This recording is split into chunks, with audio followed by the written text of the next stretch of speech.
Bonjour, dans cette vidéo, on va essayer de comprendre pourquoi est-ce qu'il est difficile de regarder deux choses à la fois.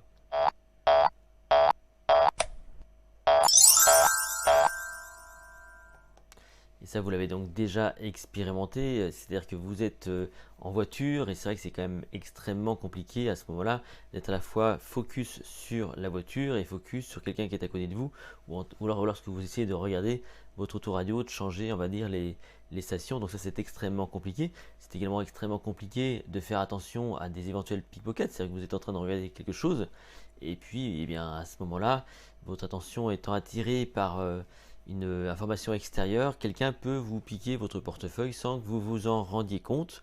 Et c'est aussi ce qui se passe de façon générale avec les magiciens. C'est quand même extrêmement compliqué de pouvoir suivre deux choses à la fois lorsqu'un magicien fait son numéro. Et je sais de quoi je parle parce que je suis moi-même magicien. Donc les magiciens, ce sont des personnes qui jouent avec votre attention visuelle et vous empêchent de regarder deux choses à la fois.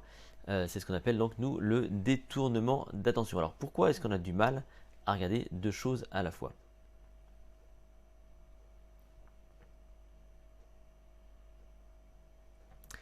La première raison, c'est que d'abord l'attention donc elle est sélective. On sélectionne une source d'information au détriment d'une autre. Ensuite, c'est plutôt biologique. Vous avez donc votre œil qui est composé notamment de ce qu'on appelle la rétine, que vous connaissez évidemment, la rétine. La rétine, si on veut faire un parallèle, c'est l'équivalent de la pellicule dans un appareil photo. Et surtout, cette pellicule, cette rétine, elle est composée de deux éléments, ce qu'on appelle les cônes que vous voyez à votre droite, enfin le truc en vert en plus petit là, et les bâtonnets, donc c'est le truc le plus grand que vous avez à l'écran suivant comment vous le regardez. Donc normalement à votre droite et à votre gauche. Et ces cônes et ces bâtonnets, c'est ce qu'on appelle des photorécepteurs. Et les cônes sont en lien avec ce qu'on appelle la fovea. La fovea, c'est ce qui vous permet donc d'avoir une discrimination visuelle. C'est ce qui permet de cibler littéralement la source de l'information. Alors que les bâtonnets, eux, sont plutôt en lien avec la vision périphérique, c'est-à-dire que, en gros, ça va mettre tout ce qui est autour en flou, hein. C'est ce qui se passe actuellement. Si vous me regardez ici à l'écran, donc vous regardez attentivement la vidéo, et tout ce qui est autour est plutôt relativement flou. Donc vous ne percevez pas très correctement l'information qui est juste autour de vous.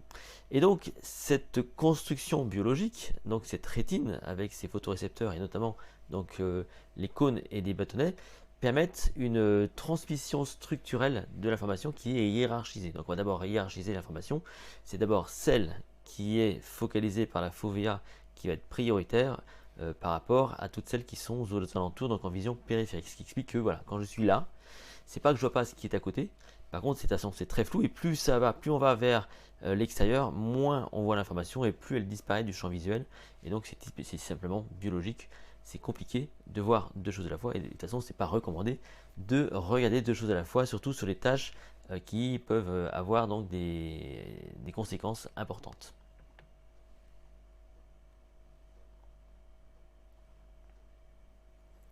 Ce qu'on peut conclure de tout ça, c'est que d'abord, ne dispersez pas votre attention, ça c'est ce que je peux vous recommander le mieux.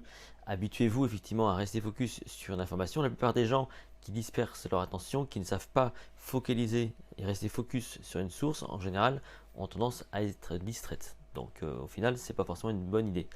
Ensuite, cette incapacité, si vous voulez, à traiter deux informations visuelles, malgré tout, ça nous rend un peu plus efficace, car grâce à ça, eh bien, on va être plus concentré sur une seule source d'information et on va sans doute mieux la traiter. Donc au final, c'est plutôt une bonne chose. Maintenant, c'est sûr que dans certaines circonstances, on aimerait bien pouvoir tout capter à droite à gauche, mais voilà, donc le cerveau est câblé de cette façon, nos yeux sont câblés de cette façon et il faut faire avec. Si cette vidéo vous a plu, n'hésitez pas à la liker, à la partager. Vous pouvez me retrouver sur mon site https://lessecrets.com. Vous pouvez évidemment vous abonner à cette chaîne YouTube. Quant à nous, on se retrouve dans une toute prochaine vidéo.